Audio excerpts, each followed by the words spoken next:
اليوم لنا الشرف ككتابة الدولة مكلفة بالصناعة التقليدية والاقتصاد الاجتماعي والتضامني باش نكونوا حاضرين مع مؤسسة عبد القادر بن صالح في هذا المنتدى الهام جدا واللي كيتناول الموضوع ديال الاقتصاد الاجتماعي والتضامني والاقتصاد الثالث اللي فيه آفاق كبيرة لبلادنا من أجل أنه يدمج المرأة القروية، يدمج المرأة المغربية في النسيج الاقتصادي. النقاش كان غني جدا بين مختلف المتدخلين، والغاية هو أنه اليوم نجاوبوا على 3 ديال التحديات رئيسية، وهذه التحديات كلها كتندرج في إطار التفاعل مع الخطاب ديال سيدنا الله ينصرو اللي دعا لخلق جيل جديد من برامج التنمية في العالم القروي والتقليص من التفاوتات المجالية. الإشكالية الأولى هي إشكالية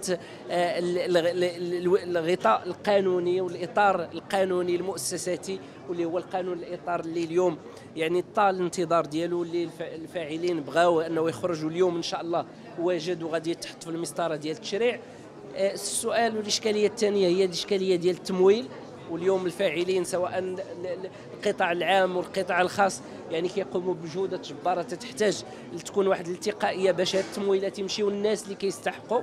وكاين الإشكالية الثالثة هي التشبيك ديال تقوية القدرات ديال هاد التعاونيات في التكوين، في التشبيك، في لاغريغاسيون، يعني نخلقوا واحد الجيل واحد التعاونيات اللي تستافد من هذا لاشاخ ديال الانفستيسمون، وانها تكون قادره على التسويق سواء داخل ارض الوطن وكذلك خارج ارض الوطن عن طريق الاستفاده لاول مره ديال التعاونيات والشركات ديال الصناعه التقليديه من الخريطه الجديده ديال التجاره الخارجيه من خلال تحفيزات اللي غادي تمكنها من انها تصدر هذه المنتوجات. Tariq Maroufi, directeur général de la Fondation Abd el-Qader Ben Saleh. La Fondation, comme chaque année, organise le forum annuel qui s'appelle We Exchange Forum, qui est un espace de rencontre entre tous les acteurs des différents secteurs, publics, privés, associatifs, médiatiques et académiques, dans l'objectif d'échanger sur les grands défis socio-économiques du pays, surtout les défis qui ont le plus d'impact sur les catégories de la population les plus fragilisées et les territoires les plus exclus. Et donc cet espace, à chaque année, on réunit des experts et des acteurs institutionnels et internationaux et nationaux pour échanger les meilleures pratiques, trouver des solutions collectives sur lesquelles ils peuvent construire des partenariats et en même temps trouver des opportunités d'échange, voire de financement et des initiatives intéressantes. Aujourd'hui, le thème principal, c'est le rôle économique du tiers secteur. Quand on dit tiers secteur, on comprend associations, coopératives, mutuelles, groupements citoyens qui s'engagent chaque jour dans les différents territoires, surtout les territoires les plus exclus, pour porter les défis et accompagner les communautés à trouver des solutions durables et à fort impact. La Fondation, elle intervient sur ces sujets à travers différents programmes, des programmes d'incubation de projets dans différentes régions, des programmes de connexion entre les acteurs, mais surtout des programmes de développement de data et de connaissances autour de l'action du tiers secteur et comment il contribue avec impact à relever les défis sociaux que nous diffusons sous différentes formes, des rapports, un baromètre de l'innovation sociale et des études de cas intéressantes. Notamment cette année, nous organisons dans le cadre du forum une exposition. Il y a 13 projets socialement innovants portés par des associations, des coopératives et des entreprises qui présentent des solutions à des défis sociaux dans l'éducation, la santé, l'inclusion, l'environnement, le digital. Et ce sont des solutions qui montrent que le tiers secteur et son rôle économique n'est plus quelque chose de théorique, c'est une réalité sur le terrain qui est présente partout au Maroc.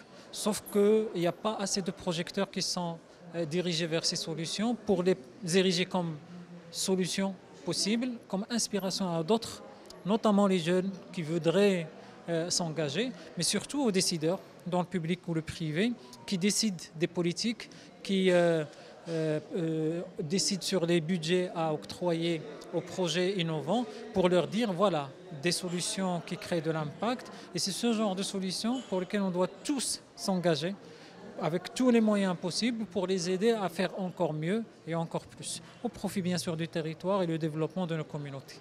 Avant de répondre à cette question, il est nécessaire de rappeler quelques éléments essentiels. Aujourd'hui, nous avons une opportunité d'or pour le Maroc parce que c'est parmi les rares fois au Maroc qu'on a un modèle de développement qui est bien tracé avec des indicateurs bien précis.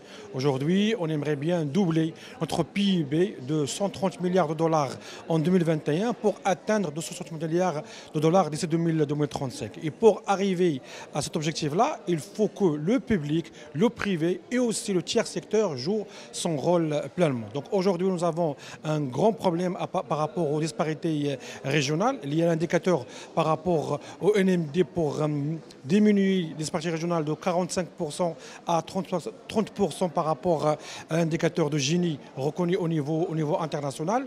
Mais le grand problème, c'est qu'aujourd'hui, les associations, ou bien les coopératives, ou bien l'économie sociale et solidaire de manière générale, travaillent avec une philosophie d'assistanat et non pas de soutenabilité, de durabilité. Donc aujourd'hui, il faut qu'on travaille avec les associations, les coopératives pour renforcer leur capacité, pour leur donner les moyens nécessaires et aussi des lois qui sont nécessaires pour qu'elles travaillent pour la création de la richesse, pour la création de la valeur ajoutée et surtout pour pas mal de postes d'emploi pour les Marocains et surtout que l'économie sociale et solidaire travaille pour l'augmentation de la participation active des femmes qui est l'indicateur principal pour le NMD. On aimerait bien atteindre 45% de femmes intégrées dans la sphère active. Le problème qui se pose aujourd'hui, c'est qu'aujourd'hui, nous avons une société civile ou bien des coopératives qui jouent en quelque sorte le bras armé de l'État. C'est-à-dire aujourd'hui, on aimerait bien travailler sur le préscolaire, on donne aux associations. On aimerait bien travailler pour l'inclusion sociale, on donne aux associations. On travaille pour l'NDH, on donne aux coopératives et associations. On veut travailler par exemple pour la lutte contre l'habitation, on donne aux associations coopératives. Mais ce n'est pas leur rôle. Aujourd'hui, il faut renforcer ces institutions de manière générale parce que c'est vrai, ils ont un rôle social, mais leur modèle économique n'est pas adéquat avec l'économie marocaine. C'est pour cela qu'il faut le renforcer dans les années à venir. Je suis M. Sekbenou Régis Franck, directeur exécutif de la Fondation ENSIA. Et la Fondation ENSIA est la fondation du groupe ENSIA, qui est un groupe d'assurance à la base et depuis quelques années de banque, parce que nous avons racheté le réseau Diamond sur la partie anglophone. Donc aujourd'hui, on est présent dans 12 pays en Afrique de l'Ouest. Comme je vous ai dit tout à l'heure, c'est vraiment une super opportunité pour nous de venir participer à ce forum WeExchange, qui est une véritable plateforme au-delà de la RSE, mais une véritable plateforme de collaboration sud-sud entre l'Afrique de l'Ouest et le Maroc. On a la chance de venir plus souvent au Maroc, mais notre objectif est de pouvoir faire de telle sorte que ce modèle, ce dynamisme et cette vision du Maroc sur la RSE soit pour nous une plateforme pour pouvoir développer un peu ce partenariat. On avait été invité il y a déjà 2 mois et c'est une des raisons pour lesquelles ça a été une initiative personnelle de notre part de venir participer à cette 4e édition. On espère Inch'Allah être là pour la 5e édition. On n'était pas là pour les 3 premières, mais j'ose croire qu'avec ce parterre de personnalités, l'implication du secteur privé et notamment aussi de l'État, ça reste pour nous vraiment une belle expérience.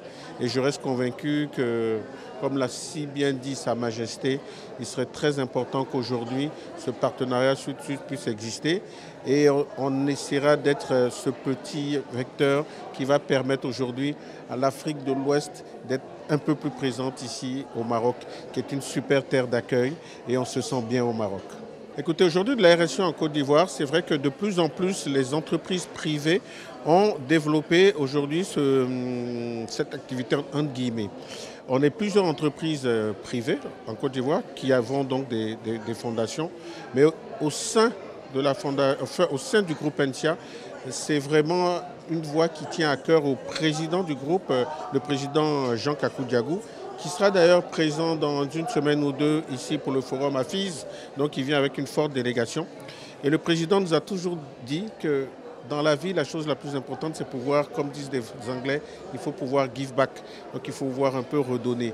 Et le Maroc reste pour nous vraiment une véritable expertise dans ce domaine, parce que quand on voit au niveau des coopératives, au niveau du développement, le mois dernier on était là, on est allé à Rabat et on a visité le lab d'Orange et c'est vraiment magnifique. Aujourd'hui au niveau de la Côte d'Ivoire, nous au niveau du groupe ENSIA, nous avons pour objectif de développer donc, ces axes RSE. Mais vous savez, en Afrique, on a tellement de besoins qu'on reste quand même, nous, cadrés. Donc on est dans l'entrepreneuriat, l'éducation et la scolarisation des petites filles, qu'on essaie un peu de promouvoir à travers nos différentes filiales dans toute l'Afrique de l'Ouest.